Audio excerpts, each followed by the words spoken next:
पिछली बार जब हम मिले थे तो we were talking about socialisation and उसकी क्या इम्पोर्टेंस है फ्रॉम ए कल्चरल पर्सपेक्टिव। लेकिन मसला ये आ जाता है, पहले तो सोशलाइजेशन हमने देखा कि ये इनएविटेबल है, मतलब it's not a different, the choice is not between socialisation and no socialisation, the choice in fact is between bad socialisation and good socialisation. तो इस वजह से इंडिविजुअल फ्रीडम का जो क्वेश्चन सिर्फ कल्चर से पूछा जाता है वो in its essence is flawed. कि अगर बच्चे को हम पहले ही बहुत सारे मामलात में सोशलाइज कर दें, मतलब averse to some things and pro something बना दे बच्चे को, तो वो फिर बड़े होकर उसके पास वो चॉइस नहीं रहती। You have curtailed his freedom. But underlying flaw in this reasoning is that there is no other way. You can never not socialize children. अब आप क्या करेंगे? अगर आप ये बोलते हैं कि leave them in open in the market place in the jungle, that in itself is some sort of socializing. वो भी एक तरीके का उनका indoctrination है. So it's like you don't have much of a choice in it. अब बस ये बहस है कि क्या कौन से तरीके का सोशलाइजेशन करना है. Once that is settled, and it's not very difficult to understand it, but I wanted to clear it in the very beginning because of the reason that many people, and more so ये वाला ना वो baggage as if सिर्फ culture को मानने वालों में है, जो traditionalists हैं, conservatives हैं, as if this baggage is only for them, कि उन्हीं ने बस आंसर करना है कि फ्रीडम का क्या होगा. ये क्वेश्चन सबके लिए. ऐसे बहुत सारे सवालात हैं जो people of faith have to answer, but those questions extend beyond. For example, people of faith have to explain everything. Everything should make sense. Well, there is much in science that doesn't make sense at all. Very difficult. Very difficult to explain certain things. क्या करें उसका? Electrons का behavior very difficult. Wave and particle nature of everything around us, in particular light, very difficult to understand. Very difficult to understand why you cannot cross the barrier of speed of light. These are not easy questions to make sense of. And Big Bang started उससे पहले, not applying the category of time before that. Very difficult. So we don't have answers to everything, but it seems that people of faith have to answer everything, which doesn't seem fair to me. And इसमें that doesn't absolve anyone. इसका कहने का मतलब ये बिल्कुल भी नहीं है कि people of faith need not answer. No, they also need to answer questions. They would be asked questions, and everyone tries to answer them. उसी सेंस में मैं ये कहना चाह रहा था, सोशलाइजेशन अगर हुई है बच्चे की, उसका कैरेक्टर डेवलप हुआ इन ए वे, तो ऑफ कोर्स उसका फ्रीडम एक तरीके से लगता है अपेरेंटली कि कर्टेल हो गया. लेकिन ये जो कर्टेल हो गया freedom, it's not just the people of faith who have this problem. This is a human problem. So that I wanted to kind of settle in the very beginning. Now then, when we are asking this question of what happens to individual freedom and socialization, you should understand this is a general topic. It's not just people of faith or conservatives have to answer this question. Since the cultural settings in which we are born and we come to maturity in such settings, these influence our behavior. This we have discussed already. And then because they influence our behavior, we are forced in a way, because of our psyche, our psychology, our cognitive forces inside us, they force us to behave in a particular way. This then seems as if we are robbed of any individuality. We are robbed of free will. अब यहाँ दो terms use हुए, robbed of individuality, robbed of free will. ये दो अलग चीज़ें हैं, और यहाँ पे थोड़ा सा नुआंस है। रॉब्ड ऑफ फ्री विल वो हमने देखा वो सबके लिए प्रॉब्लम है, एवरीवन। बिकॉज क्या करना है तब बच्चे का, अगर उसको हम पैदा होते फिर जंगल में रख दे तो वहाँ पे भी किसी तरीके की तो उसको सोशलाइजिंग होगी ही, ठीक। तो हर जगह कहीं ना कुछ ना किसी तरीके की कंडीशनिंग होगी, that is unavoidable, so that question does not arise. Free will हो गई उसकी डिस्ट्रॉय, लेकिन वो हर किसी केस में हो रही है, अगर हो रही है तो। Philosophers have their ways of dealing with this free will का प्रॉब्लम। लेकिन ये जो इंडिविजुअलिटी वाला मसला है, यहाँ पे trickier.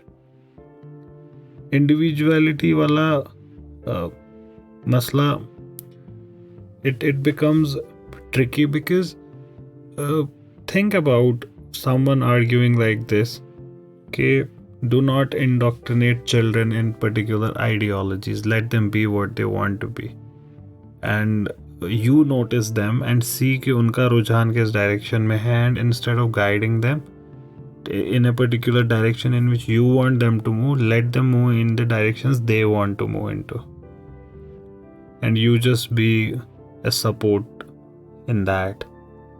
So in that case their individuality is not lost. It must ring some bells. ये कौन आर्ग्यू करते होंगे ऐसे?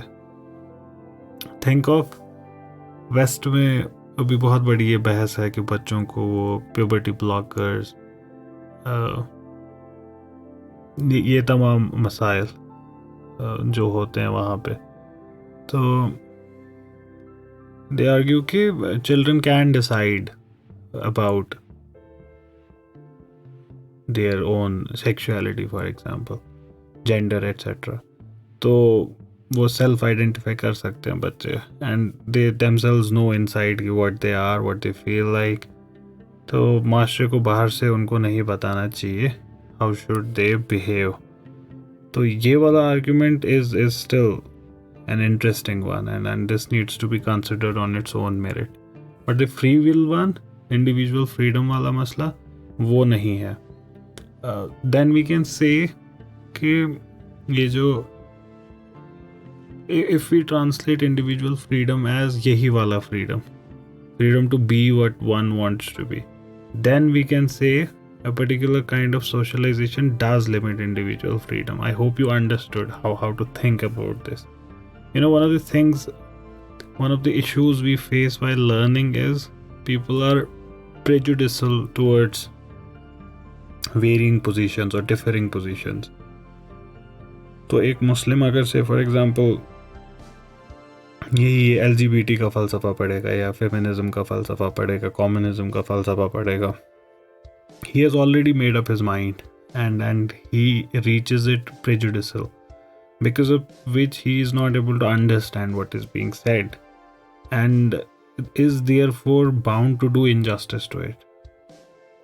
That doesn't make these ideologies right. They would be judged on the basis of their own merits. ये हर जगह होता है. My audience is predominantly Muslim, that's why I'm saying Muslims. But ये हर जगह होता है. जैसे if a feminist reads traditionalist, conservative or patriarchal write-ups or speeches, etc., so they would also have made their mind पहले ही, and then they would kind of read it. And then Quran इस मामले में बड़ा interesting है, बहुत interesting है. Quran does not leave that possibility. You really have to be dead at heart, because if you approach Quran, आप क्या करोगे? Even if you are prejudicial, what do you start with? You start with in the name of Allah. That's the first verse. And then you say praise be to God. So you praise God after that, and then you ask God to guide you. Surah Fatiha, to open your heart, to open your chest. There is this, I don't know his name, there was this mathematician in Europe or North America, Lamb or something his name, I'm not sure. His name is, his face is like in front of me. He became a Muslim, and he shares his story. It's a wonderful story, that how he encountered Quran for the first time, and he was an atheist before that, and when he encountered it for the first time, he realized कि this is tricky. So he has made me kind of praise him and then ask for guidance, and then hudal lil muttaqin, that guidance is only for those who have taqwa. It's not for everyone. So very interesting there. I do not want you to fall into that pitfall. So whichever falsafa, whichever philosophy, whichever religion, whichever philosopher you have to study, you study it and you understand it the way its own people understand it. That is justice. Then you reject it or you accept it. That's fair. But be fair to people. And that's why I wanted you to understand the nuance. मैंने दोनों nuances आपको बताया कि सबसे अच्छा argument क्या होगा from that side. वो ये नहीं होगा कि आप इंडिविजुअल फ्रीडम को रॉब कर रहे हो, क्योंकि वो हमने सेटल किया कि वो हर मामले में होगा ही. आप एक्चुअली जो आर्ग्यू कर रहे हो, आप इंडिविजुअलिटी को रॉब करते हो. ये आर्ग्यूमेंट है.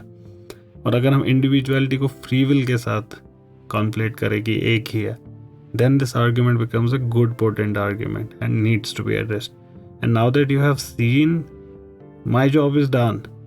You know now. अब आप देखें कि इसके साथ कैसे डील करें, इस आर्ग्यूमेंट के साथ, इसमें क्या फ्लॉ होगा. My job is done when ये जब काम हो गया.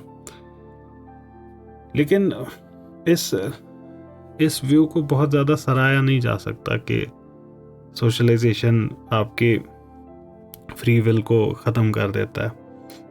Free will in this sense, it is perhaps evident कि सोशलाइजेशन इन नॉर्मल सर्कमस्टांसेस ये कभी भी कंप्लीटली इंसान को रिड्यूस नहीं कर सकता टू कॉन्फर्मिटी. इट जस्ट कैंट, नहीं कर सकता.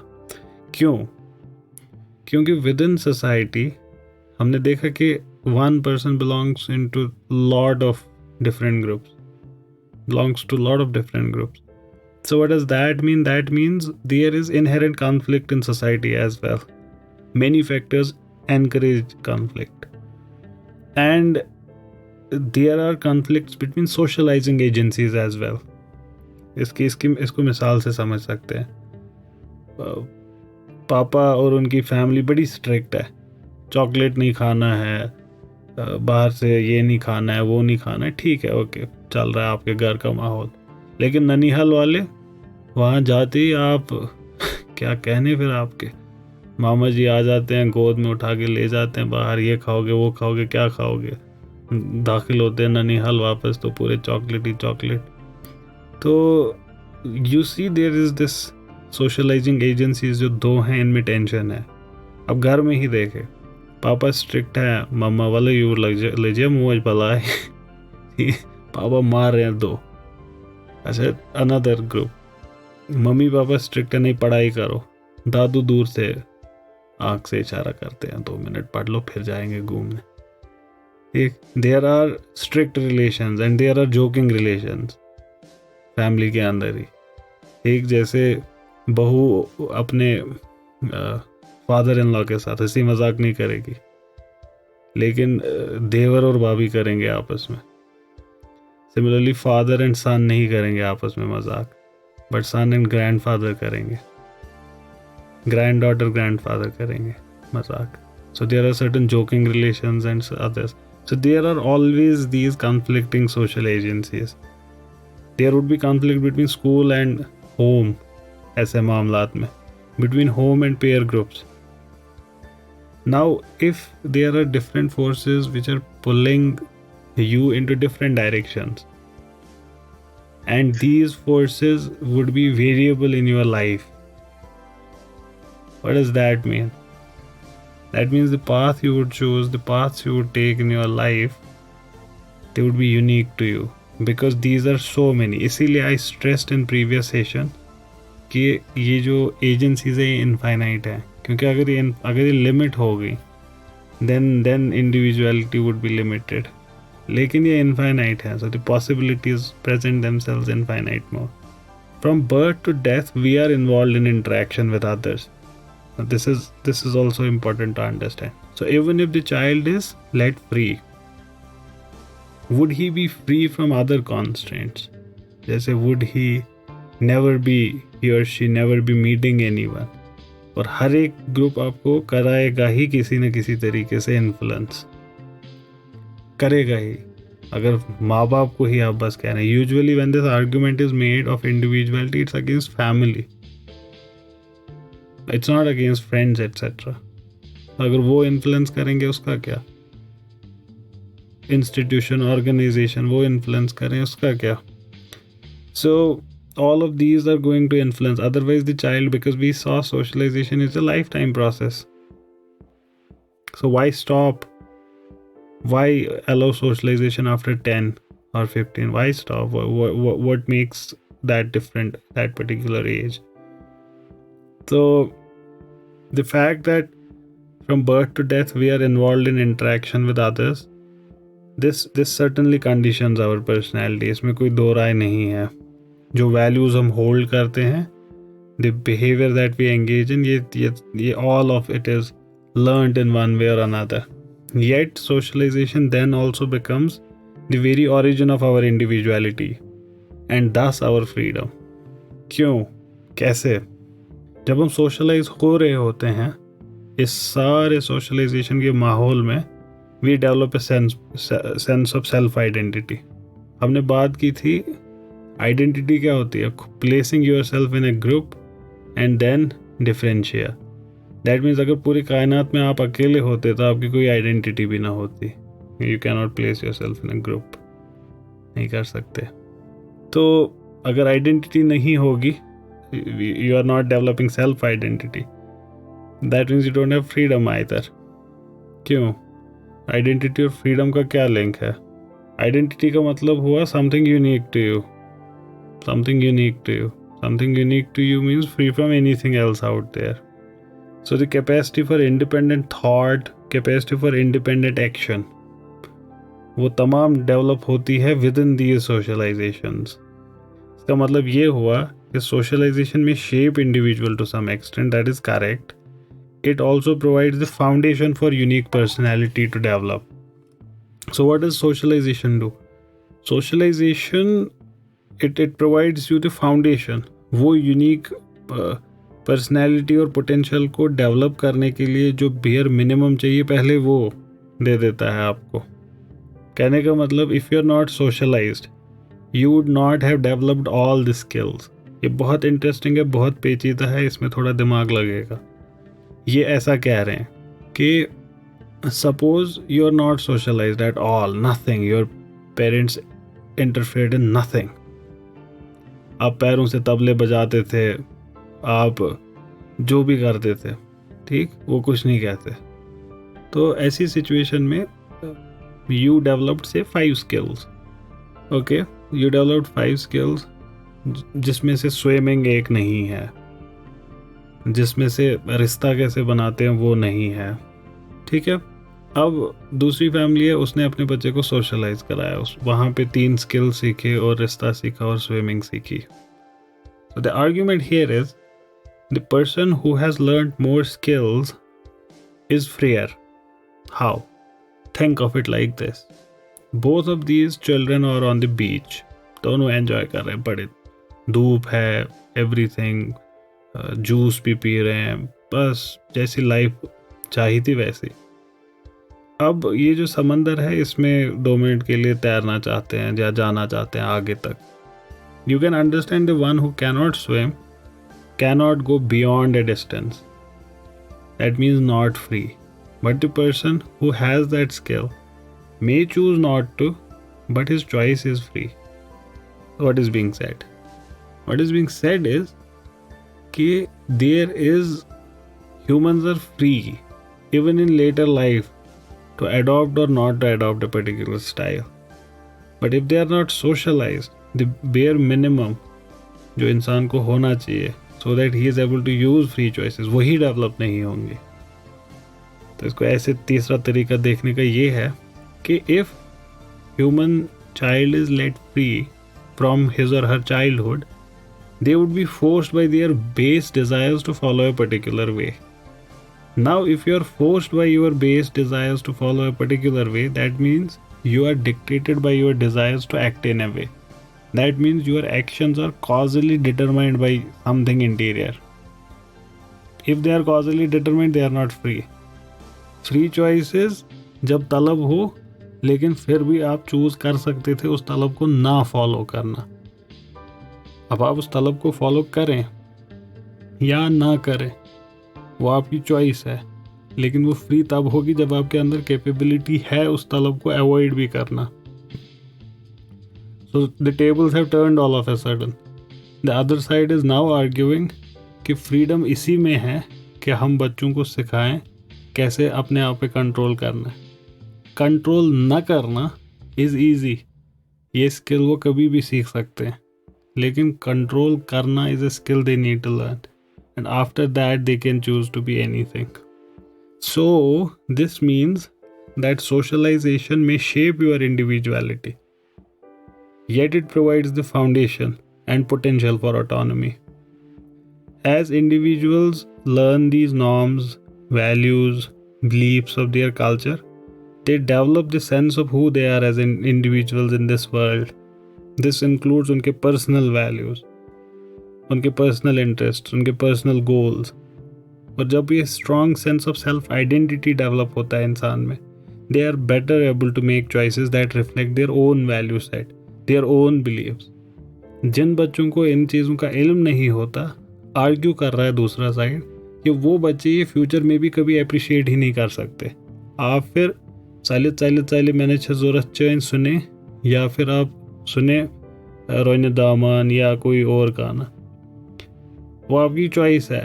लेकिन अगर ये हायर डिज़ायर्स इनकल्केट नहीं हुए चिल्ड्रन में, turns out they are not able to develop it later at all. ये ऐसा दूसरा साइड आर्ग्यू कर रहा है. सही गलत बाद में फैसला करेंगे. सो these individuals who are culturalized, they are better able to make choices that reflect their own beliefs and values. They are able to live authentic lives. ये होगी एक बात. अगर हम इसको ये इससे बड़ा सोफिस्टिकेटेड हो सकता है ये जो हम बात कर रहे हैं. अगर इसको ध्यान से देखें इस डिस्कशन को, आप इसके बारे में सोचें आप, तो it brings us to the core of the problem, the philosophical side of it. How does one even know he is free?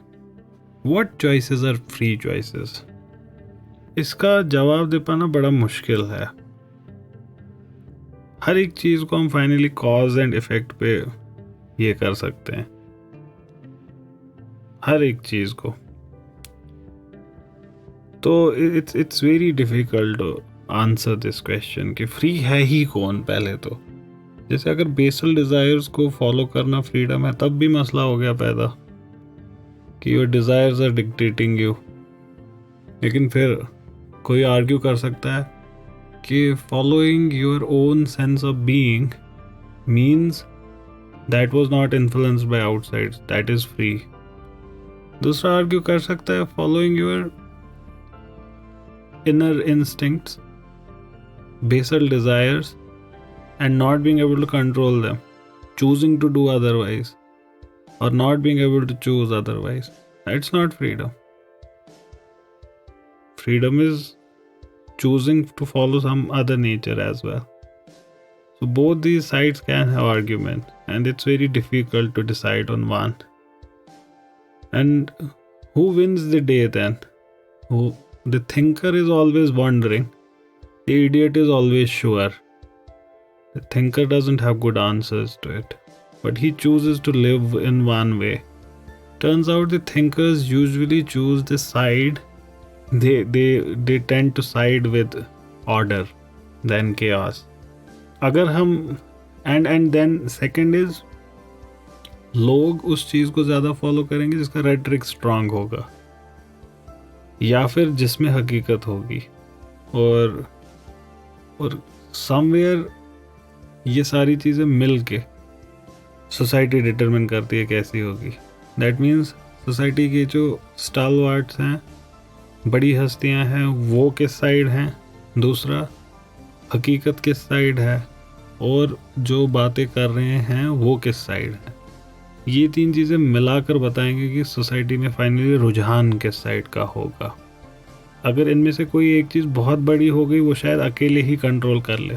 जैसे 7th century Arabia. 7th century Arabia में एक हस्ती पैदा हुई who for Muslims was the prophet of God sallallahu alaihi wasallam. So he might not have had rhetoric, though he was good at that, or he might not have been the stalwart of society, though he was that later, and he was highly respected. But he definitely had a lot of truth behind him.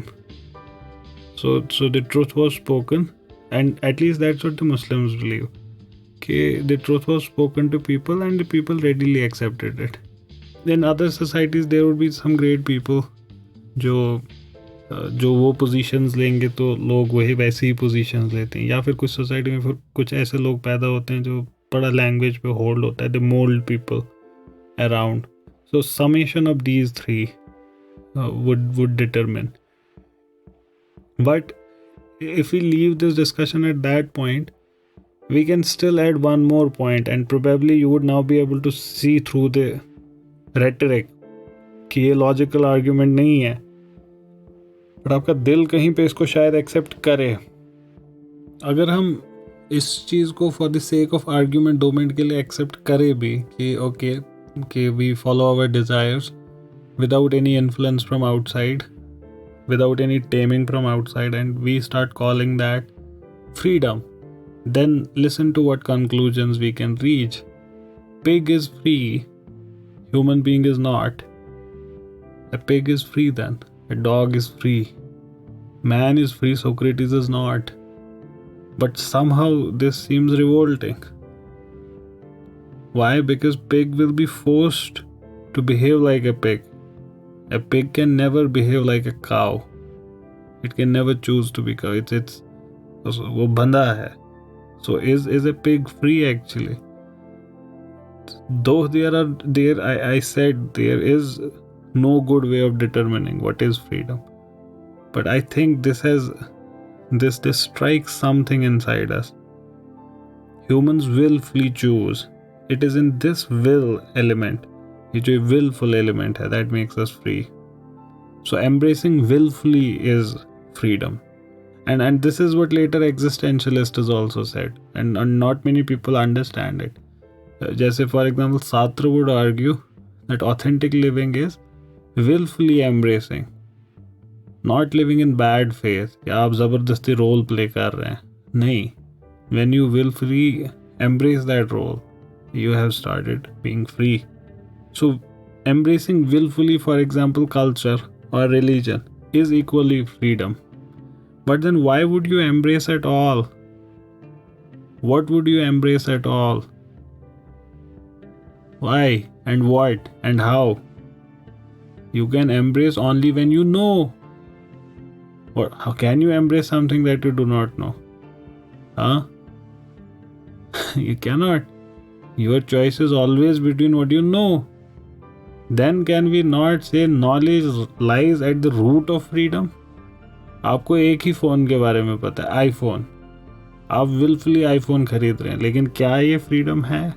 आपको तो Samsung के बारे में पता ही नहीं है, आपको Nokia के बारे में पता नहीं है, मोटरोला के बारे में नहीं पता. Your choice is not free. Even if it is the best choice, you got the best phone in the market, it's not a free choice. So how would you get a free choice? By knowing all the phones. Then can we say that knowledge is at the center of freedom? Can we say that? I think we can. Rabbi zidni ilma. So one way that socialization leads to individual freedom is by providing individuals with the skills and knowledge necessary to navigate social and cultural environments. ये समंदर जो है, इसमें swimming कैसे करते हैं. तो swimming के रूल्स सिखाकर आप बच्चे को लिमिट नहीं कर रहे होते, आप उसको ये नहीं कर रहे होते. आप कहते हैं योर आर्ग्यूमेंट इज कि नहीं, मैं तो चलना चाहता था समंदर पे, आपने मुझे ज़बरदस्ती ये बाजू ऐसे सर्कुलर मोशन में घुमाना सिखा दिया. Now I am not able to walk on water. No, you would never have been able to walk on water. Would not have been, you would have died अगर ये ना करते. तो सेम वे ये जो नॉर्म्स है, ये social और कल्चरल एनवायरनमेंट में they help one two navigate. So is a person free when he can और कैन नॉट नेविगेट? जब उसको स्विमिंग आती है या नहीं आती है, किस सिचुएशन में वो फ्री होता है? In which situation is he free? So how is a ship free? When it learns to tame wind or when it just flows with the wind? When it learns to tame the wind, then we will call it free. So through socialization you learn these skills of life that make you free. An individual learns these social norms and values of their culture. They develop the skills needed to interact with others as well in socially appropriate ways. Now then, this also is interesting. What this means is, when a child learns socialization, his freedom is maximized. What does that mean? That means if we let every child be whatever they want to be, turns out they are able to be less number of things. They can be ABC. But when they learn to remain in sync, entire society, the possibilities increase. इसको ऐसे देखें, अगर आप जंगल में हैं 10 लोग, everyone is al nafsi, अपने अपने तरीके से, नहीं मुझे तो ऐसे, मुझे दोपहर में खाना खाना है, रात में नहीं. अनदर ग्रुप, अनदर बंदा ने मुझे शाम में खाना है, दिन में नहीं. तीसरे वाले को सिर्फ सब्जी चाहिए, चौथे वाले को सिर्फ नॉनवेज चाहिए, पांचवें वाले को सोना नहीं है, छठे वाले को उठना नहीं है. ये एक सोसाइटी है. यहाँ पे औरतें मर्द हैं, आपस में सिर्फ लड़ते हैं हर मामले में. एक दूसरा ग्रुप है जहाँ पे division of labor है, you do this, I do that, you scratch my back, I scratch your back. Culture is nothing but that, you scratch my back, I scratch your back. वहाँ पे सब, इसको कहते हैं सरी समो एक्सीराइज लमो. दूसरी जगह ऐसा हो रहा है. चांसेस ऑफ सर्वाइवल किस सोसाइटी के ज़्यादा है? फ्रीडम कहाँ पे होगा? फ्रीडम उस सोसाइटी में होगा जहाँ पे आपको खाना बनाना भी पड़े, ऑफिस भी जाना पड़े, कपड़े भी धोने पड़े, या जहाँ पे आप सिर्फ ऑफिस जाएं और बाकी टाइम फ्री हो, जहाँ पे आपको सिर्फ खाना बनाना पड़े और बाकी टाइम फ्री हो. तो ये चीज़ें, these lie at the core of this discussion. So learning how to communicate effectively. If you cannot say what you want to say, जो भी मैं कहना चाहूँ बर्बाद करे अल्फाज मेरे, तो ऐसी सिचुएशन में क्या करोगे? Are you free? Are you free? So freedom of speech में, फ्रीडम ऑफ स्पीच डिस्कशंस में अक्सर ये भी आता है. Why do for example freedom of education, right to education जो हिंदुस्तान में है, राइट टू एजुकेशन कॉन्स्टिट्यूशन में है हिंदुस्तान का, आई थिंक आर्टिकल 21A. लेकिन उससे पहले the supreme court had already argued that right to life within it includes this right to education. क्यों? Because for living a free life you need to have been educated as well, because that maximizes choices. Now communication then becomes a part of it. Being able to, how else would you exercise your right to freedom of speech if you cannot speak, or if you cannot effectively speak? तो आप नहीं कर पाएंगे अपने freedom को exercise. So if you cannot exercise your freedom, it makes no sense to say that you have that freedom. This is exactly social justice वालों का argument. Social justice वाले क्या argue करते हैं? It makes no sense to say people are free when they cannot avail that freedom. You are free to become doctors, engineers, but you don't have wealth to send your children to all of these costly institutions. Social justice वाला यही argument है, which can be extended and applied here. So this includes how to communicate effectively, how to negotiate conflict, for example. उसमें क्या करेंगे? How to establish and maintain social relations. If you cannot maintain social relations, are you free? ये फिर से वही वो समंदर में swimming वाला example. If you cannot swim, so you are not free. Your choice of staying on the beach is not a free choice. Similarly, you want to marry, you want to go around with people. These are your basic needs. At least that's what Maslow thinks. Physiological needs आपके, intimacy needs. आप उनको fulfill ही नहीं कर पा रहे हैं. Why? Because no one wants to be with you.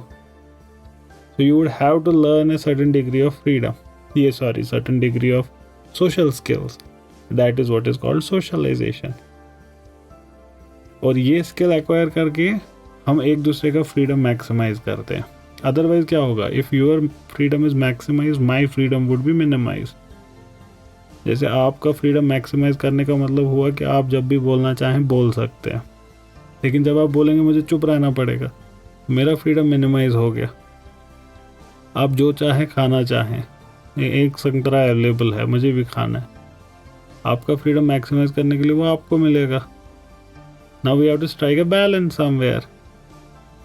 We say you speak for 50% of the time, I speak for 50% of the time. हो गया ना सोशलाइजेशन शुरू. और इससे अब फ्रीडम्स दोनों के कंपैरेटिव फ्रीडम्स मैक्सिमाइज हो गए. तो सोशल लिविंग के लिए some sort of arrangement needs to be done. And when you learn this, so your choice opens up in front of you. You can marry, for example. You can go out, otherwise आप party नहीं जा सकते, ठीक, क्योंकि कोई आपको लेगा नहीं साथ, तो आपको नेगोशिएट करना पड़ेगा. ठीक, आपको मेरे साथ दोस्ती बना के रखनी है, मुझे डिओज नहीं पसंद, बिल्कुल नहीं पसंद. आप बोलेंगे ये तो मेरा फ्रीडम कर्टेल कर रहा है. लेकिन अगर आप ये स्किल सीखे होंगे कि you can move around without DOs, so you're free now. Now you can choose whether you want to be with me or not, but that choice would be free choice. Otherwise बाहर की जो necessities हैं वो आपको बांध देंगी. Then by mastering these skills you become confident and independent, allowing you to exercise even greater control over your life. So what we understand from this discussion is individual और society का tension, different sources का tension, these things leave enough room for individuals to develop. In fact, they maximize the possibility of their development. And we'll stop here. In case anyone has anything to ask, please do that.